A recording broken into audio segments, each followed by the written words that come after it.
welcome to another podcast of Planeswalkers Incorporated. And as you all know, I'm Austin the Dark Lord. And I'm Dylan the Alpha Wolf. We have about 6 to 7 cards that we would like to share with you today. And also, the deadline, we're starting the Christmas challenge early. The deadline is the end of November. Anything you'd like to say? No, not right now. Let's go ahead and get to the cards. Okay, so the first card we have is Akroma's Memorial. It is 7 cost legendary artifact from M13 and is also in Future Sight. What this card does is creatures you control have flying, first strike, vigilance, trample, haste, and protection from red and black. Now that can make any deck destructive. That's ridiculous, especially considering it is an artifact, so there is no colored mana cost, so you can run it in literally any deck. So, this, I feel, could be exploited ridiculously, aside from the fact that it is legendary. Our next card is Veil the Nightclad, which is from Planechase 2012 edition, and it will be coming out in the Commander's Arsenal. Which is kind of interesting. She is a 4 colorless, 1 blue, 1 black. She is a legendary creature, human wizard. Another great thing is other creatures you control have Intimidate. Whenever Veil the Nightclad or another creature you control leaves the battlefield, each opponent loses 1 life. So it kind of has a Blood Artist effect, but not to the point where you start gaining life for every creature that dies. Yeah, and, hurting your opponent and giving your guys, beefs like that, that's pretty interesting. I'll also like to bring up the Maelstrom Wanderer, which will also be coming out in the Commander's Arsenal, which was also released in a Planechase deck of 2012. It is 5 cost, 1 blue, 1 red, 1 green. I do not sure what the three color combination for that is. Also a legendary creature, elemental. Creature cards you control have haste. Woo! And Cascade. And then Cascade again. Whenever you cast this spell, exile cards from the top of your library until you exile a non-land card that costs less. You may cast it without paying the mana cost. Put the exiled cards on the bottom in a random order. Then do it again.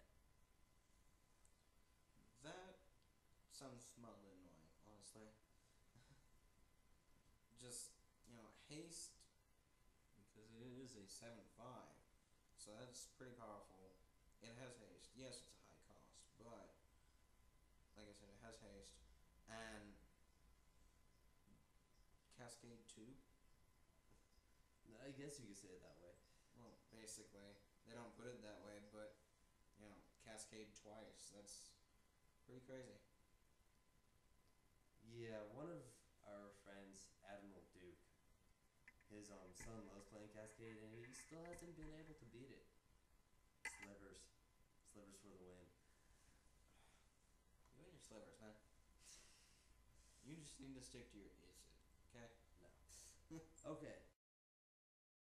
Thromach, the Insatiable, is a 5. Insatiable. He just likes to eat things. Let's just put it that way. Yeah. He's Giant Helion. He's a 3 cost, a red and a green, legendary creature, Helion. Devour X, where X is the number of creatures you devour. This way. As it enters the battlefield, you may sacrifice any number of creatures. This creature enters the battlefield with X +1/+1 counters for each of those creatures. Now since Devour X, you devour 10.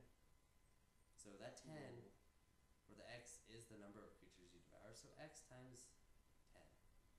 10 times 10. You have 100 on the field. GG? That is probably worse than freaking Primordial Hydra. And that gets crazy real fast. Yeah, but I mean, I still think a Primordial could beat him. Oh, probably. Probably, but,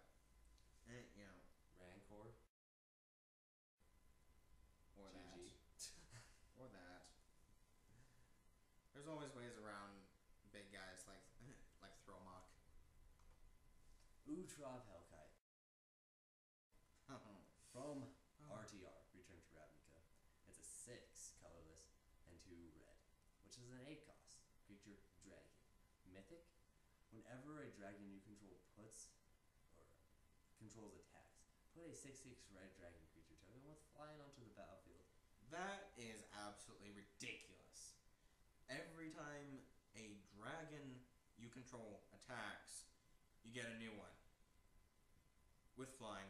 Doesn't have haste, thankfully, but you get a new flying dragon for every swinging dragon. But because it is a 6/6, by the way. Great in Legacy, also great in Arch Enemy. And if you do plan on running him for any Legacy deck, make sure you have the Dragon Shaman. It's a goblin. Dragons cost 2 colorless less, so 3 of them makes him a 2 cost. Which is ridiculous. Again, perhaps to the point of brokenness, wouldn't you say? No, not yet. Okay. Until someone figures out there's a break to break it, then it's broken. Scute Mob! I just learned about this guy recently. It was in our last gameplay video. Yeah. It's a 1 green cost. It's a creature insect. At the beginning of your upkeep, if you control 4 or more... Or 5 or more lands, my bad.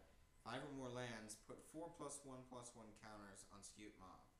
So, at the beginning of your upkeep, if you have 5 or more lands, he goes from a 1/1 to a 5/5, then from 5/5 to 9/9, and so on.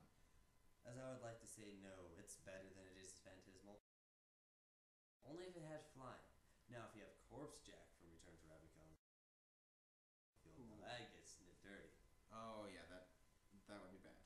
And then Khorne the Dawnglad. Now, he's a 6 cost, 3 green, 3 white. Legendary creature, Archon. Flying, Vigilance. Whenever Khorne the Dawnglad attacks, if it is enchanted, exile target permanent. In other words, it's an O-ring built into a creature. Yeah. Too bad. In a way, it's better than Angel of Serenity, I think. Probably, yeah. Too bad it's not standard. Yeah. And it is only from the Planechase 2012 edition. Nowhere else. Yet. Anyways. I suggest if you find Planechase, pick it up. I find it a great gameplay. Definitely. The addition of the planes and planar die definitely add an interesting little flair to each game. FYI, I mean, you could just play with a starter deck the way it comes out of the box. And the Planechase, and the Planechase could be a pro's deck, if you think about it. Usually, yeah. Planechase decks are really well made.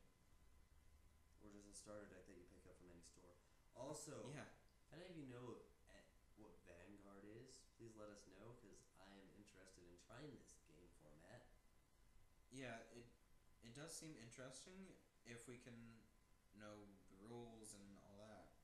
So definitely, leave us a comment or something. Tell us what it's all about. Because we would like to have it as a format for the Legacy tournaments. And you're probably wondering why we're dressed in weird outfits. Technically, it's a sneak peek of our personas in the Planeswalker storyline that we are creating. The first series is Austin's Quest.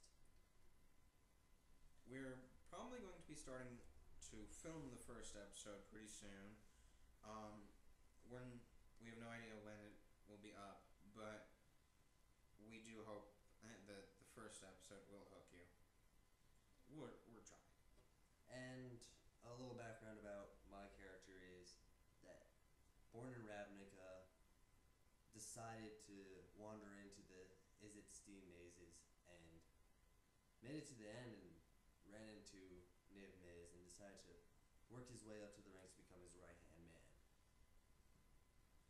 My character was also born and raised in Ravnica, but was from the Selesnya Guild.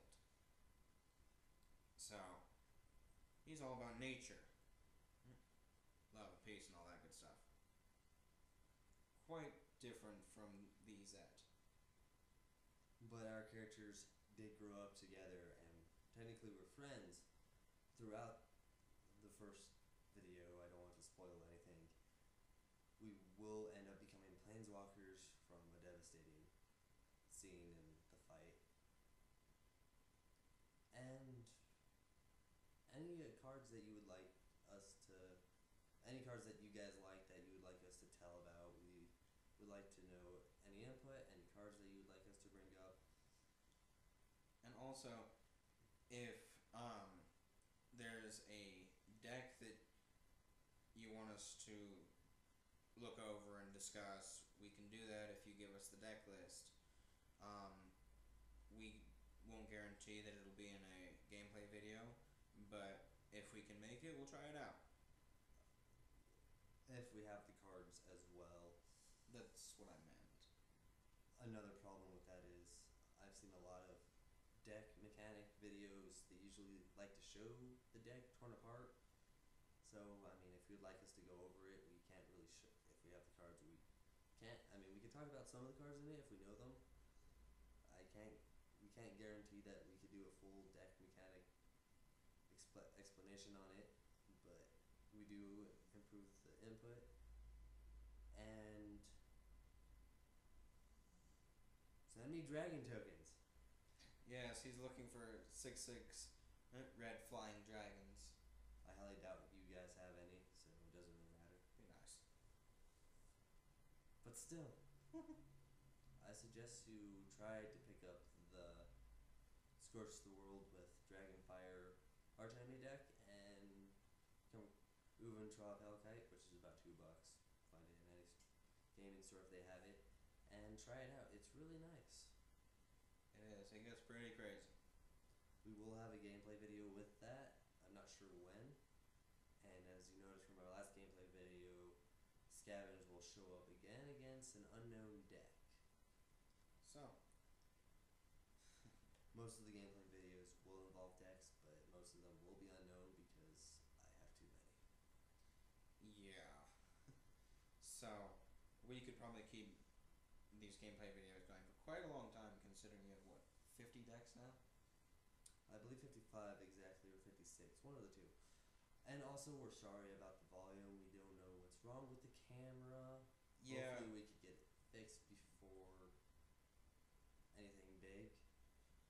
Or we can try and get a new camera, but no guarantees on that one. For the video, Austin's Quest Episode 1. yeah, we will be using a different camera than the one we have at the moment. So Hopefully.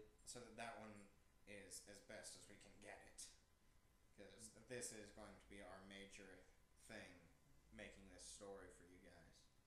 The other videos we make with this, we enjoy the views, and see you next time. Don't forget to comment. And we will not be at this.